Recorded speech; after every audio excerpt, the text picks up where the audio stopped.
One thing that gets a lot of young men, unfortunately, is that they try to do everything right. Like, okay, I'm going to go to college. I'm going to do my studies. I'm going to study to be whatever, finance, whatever it is, and just hunker down and do that so I can get this really good job when I graduate.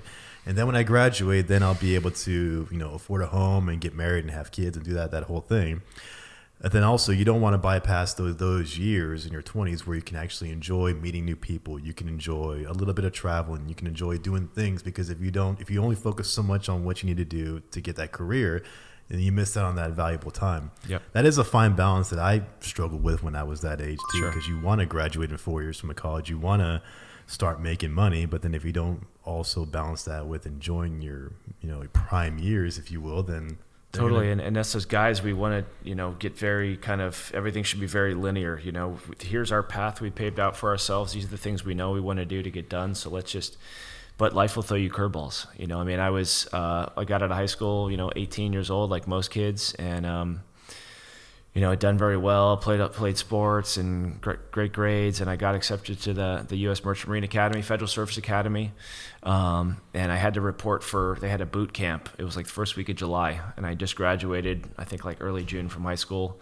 My friends had thrown me a big going away party, like, hey, good luck, good luck to the academy. You're going to be great, And somehow in a couple of weeks before I had to show up, I got this horrible bronchitis. And I was like wheezing on an inhaler, and I had never used an inhaler in my entire life.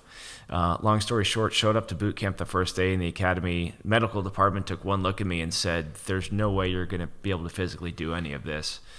So essentially come back next year. We'll save you a spot next year, And so like 8 a.m. the next morning after showing up, I was at the front gate with my bag waiting for a taxi to the airport to fly back home. And as an 18-year-old kid, it was absolutely devastating, especially after I'd taken so much pride in doing well in high school. I think I got home and for a couple weeks didn't reach out to any friends, didn't want to talk to anybody. Just kind of got in my little hole of remorse for or sorrow for the whole time. And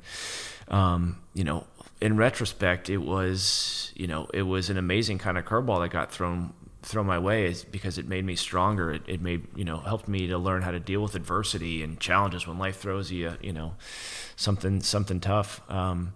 Went back to the academy the next year, and in the meantime went to a junior college and got to take a bunch of classes and transfer over some credits, which was a huge help. But as we talk about, these like linear paths we think we're going to be on, sometimes you just get with a curveball, and that's just the way life is, and it's how can we respond to it? Can we turn that seemingly really negative thing into a positive?